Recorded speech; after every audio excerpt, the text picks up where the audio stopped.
নমস্কার বন্ধুরা, আপনাদের সবাইকে স্বাগত জানাচ্ছি আজকের নতুন আবহাওয়ার আপডেটে। আবহাওয়ার ছবিতে বড়সড় পরিবর্তন আসতে পারে কি? কোথায় বাড়বে বৃষ্টি? কোন কোন এলাকায় ভারী বৃষ্টির সম্ভাবনা?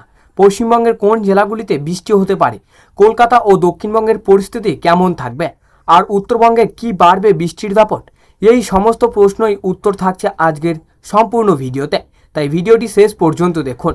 ভারতীয় আবহাওয়া দপ্তর বা আইএমডি সর্বশেষ পূর্বাভাস অনুযায়ী আগামী কয়েকদিন দেশের বিভিন্ন অংশে মৌসুমী বায়ুর প্রভাব বজায় থাকবে। বিশেষ করে পূর্ব ভারত, উত্তর পূর্ব ভারত এবং দেশের কিছু পাহাড়ি অঞ্চলে বৃষ্টির কার্যকলাপ অব্যাহত থাকতে পারে।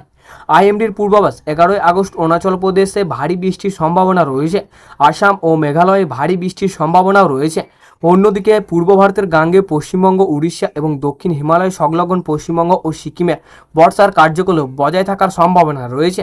পশ্চিমবঙ্গের আবহাওয়া। এবার আসা যাক পশ্চিমবঙ্গে। মৌসুমী বায়ুর প্রভাব কোথাও হালকা, কোথাও মাঝারি বৃষ্টি এবং কিছু জায়গায় তুলনামূলক বেশি বৃষ্টিও হতে পারে। তবে একটি বিষয় মনে রাখা জরুরি, একই জেলায় সব জায়গায় একই সময় বৃষ্টি হবে না।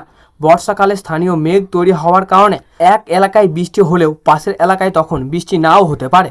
তাই আপনার এলাকার সকাল থেকে আকাশ পরিষ্কার থাকলেও বিকেল বা সন্ধ্যার পর হঠাৎ মেঘ জমে বৃষ্টি শুরু হতে পারে। কলকাতা ও আশেপাশের এলাকা। কলকাতা, হাওড়া, হুগলি এবং উত্তর 24 পরগনা এবং দক্ষিণ 24 পরগনা এলাকায় আজ আকাশ মেঘলা থাকার সম্ভাবনা রয়েছে। দিনের বিভিন্ন সময় স্থানীয়ভাবে বৃষ্টিও হতে পারে। বিশেষ করে বিকেল থেকে রাতের দিকে মেঘের ঘনত্ব বাড়লে হঠাৎ বৃষ্টির সম্ভাবনা তৈরি হতে পারে। কলকাতার ক্ষেত্রে একটানা সারাদিন ভারী বৃষ্টি হবে এমনটাই ধরে নেওয়া ঠিক নয়, বরং বিরতি দিয়েই বৃষ্টি এবং মেঘলা আকাশ একই ধরনের আবহাওয়া দেখা যেতে পারে। যারা অফিস, স্কুল, কলেজ বা অন্য কলেজে বাইরে বেরোবেন তারা সঙ্গে ছাতা রাখলে সুবিধা হবে। দক্ষিণবঙ্গের অন্যান্য জেলা। এবার দক্ষিণবঙ্গের দিকে নজর দেওয়া যাক। নদিয়া, মুর্শিদাবাদ, বীরভূম, পূর্ব বর্ধমান, পশ্চিম বর্ধমান, বাঁকুড়া, পুরুলিয়া, ঝাড়গ্রাম, পূর্ব বর্ধমান, পূর্ব মেদিনীপুর এবং পশ্চিম মেদিনীপুরে বিভিন্ন জেলায় স্থানীয় বৃষ্টির সম্ভাবনা রয়েছে। দক্ষিণ 24 পরগনা ও পূর্ব মেদিনীপুরের মতো উপকূলবর্তী এলাকাগুলিতে আর্দ্রতা বেশি থাকার কারণে মেঘ তৈরির পরিবেশ থাকতে পারে। মুর্শিদাবাদ ও নদিয়ার এলাকাগুলিতেও স্থানীয়ভাবে বৃষ্টি চলতে পারে। তবে জেলার নাম দেখে নির্দিষ্ট কখনো শহর বা গ্রামে ঠিক কোনো সময় বৃষ্টি হবে তা নিশ্চিতভাবে বলা যায় না, কারণ বৃষ্টির মেঘ খুবই স্থানীয়ভাবে তৈরি ও সরে যেতে পারে।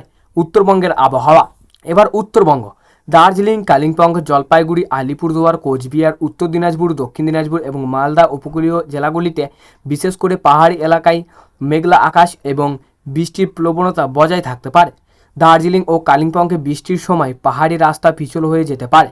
যারা পাহাড়ি এলাকায় যাতায়াত করবেন তাদের স্থানীয় প্রশাসন এবং আবহাওয়ার সতর্কতা মেনে চলা উচিত। বজ্র বিদ্যুৎ নিয়ে সতর্কতা। বর্ষাকালে আরেকটি গুরুত্বপূর্ণ বিষয় হলো বজ্র বিদ্যুৎ। স্থানীয়ভাবে বজ্রসহ বৃষ্টিও তৈরি হলে খোলা মাঠ, বট গাছের নিচে বা উঁচু খোলা জায়গায় থাকা নিরাপদ নয়। আকাশে ঘন কালো মেঘ দেখা দিলে বাইরে থাকলে দ্রুত নিরাপদ আশ্রয়ে চলে যাওয়াই ভালো। বৃষ্টি শুরু হওয়ার আগেই বাতাসের গতি বেড়ে যেতে পারে, তাই ঝোড়ো হাওয়া শুরু হলে জানালা বন্ধ বা ছাদে অপ্রয়োজনীয়ভাবে না থাকাই ভালো। দেশের অন্যান্য অঞ্চলের আবহাওয়া। এবার ভারতের অন্যান্য রাজ্যের দিকে নজর দেওয়া যাক। অরুণাচল প্রদেশ, আসাম ও মেঘালয়ে ভারী বৃষ্টির সম্ভাবনা রয়েছে। উত্তর পূর্ব ভারতের আরও কিছু রাজ্য বৃষ্টির কার্যকলাপ থাকতে পারে। মধ্য ভারতের কিছু এলাকাতেও বৃষ্টির কার্যকলাপ অব্যাহত থাকার সম্ভাবনা রয়েছে। অন্যদিকে পশ্চিম ভারতের কনকন ও গোয়া অঞ্চলেও বর্ষার প্রভাব বজায় থাকতে পারে। দক্ষিণ ভারতের উপকূলীয় কর্ণাটক, কেরল ও আশেপাশের এলাকাগুলিতে বৃষ্টির প্রবণতা থাকতে পারে। পশ্চিমবঙ্গে বর্ষার আবহাওয়ার ক্ষেত্রে বঙ্গোপসাগরের ভূমিকা অত্যন্ত গুরুত্বপূর্ণ।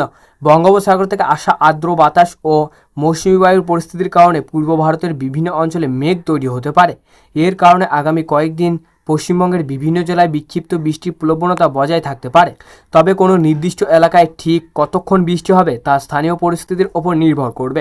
আগামী দিনের আবহাওয়ার ইঙ্গিত। বিশেষ করে উত্তর পূর্ব ভারতের বৃষ্টির প্রবণতা অব্যাহত থাকার সম্ভাবনা রয়েছে। আইএমডির পূর্বাভাস অনুযায়ী অরুণাচল প্রদেশে 11 আগস্ট পর্যন্ত বিচ্ছিন্নভাবে ভারী বৃষ্টির সম্ভাবনা রয়েছে এবং আসাম ও মেঘালয়ে 9 থেকে 12 আগস্টে ভারী বৃষ্টির সম্ভাবনা উল্লেখ করা হয়েছে। পশ্চিমবঙ্গের বর্ষার প্রভাব কোথাও আগামী দিনগুলোতে বিক্ষিপ্ত বৃষ্টিও যেতে পারে। তো বন্ধুরা, সব মিলিয়ে আজকের আবহাওয়ার খবর এই পর্যন্তই। বর্ষার প্রভাব বজায় থাকবে এবং পশ্চিমবঙ্গ সহ পূর্ব ও উত্তর পূর্ব ভারতের বিভিন্ন অংশে বৃষ্টির সম্ভাবনা থাকবে। কলকাতা ও দক্ষিণবঙ্গের স্থানীয়ভাবে বৃষ্টিও হতে পারে। উত্তরবঙ্গের পাহাড়ি এলাকায় মেঘ ও বৃষ্টির প্রবণতা থাকতে পারে। আর উত্তর পূর্ব ভারতের কিছু অঞ্চলে ভারী বৃষ্টির সম্ভাবনা রয়েছে। তবে মনে রাখবেন, আবহাওয়ার পূর্বাভাস পরিবর্তন হতে পারে, তাই আপনার এলাকার জন্য সর্বশেষ সতর্কতা ও আপডেট জানতে আইএমডির সরকারি পূর্বাভাস অনুসরণ করুন। ভিডিওটি ভালো লাগলে অবশ্যই লাইক করুন, চ্যানেলটি সাবস্ক্রাইব করুন এবং কমেন্টে লিখে জানান আপনার এলাকার বৃষ্টি হচ্ছে কিনা। আবার দেখা হবে পরবর্তী নতুন আপডেটে। সুস্থ থাকুন, ভালো থাকুন, নিরাপদে থাকুন। ধন্যবাদ।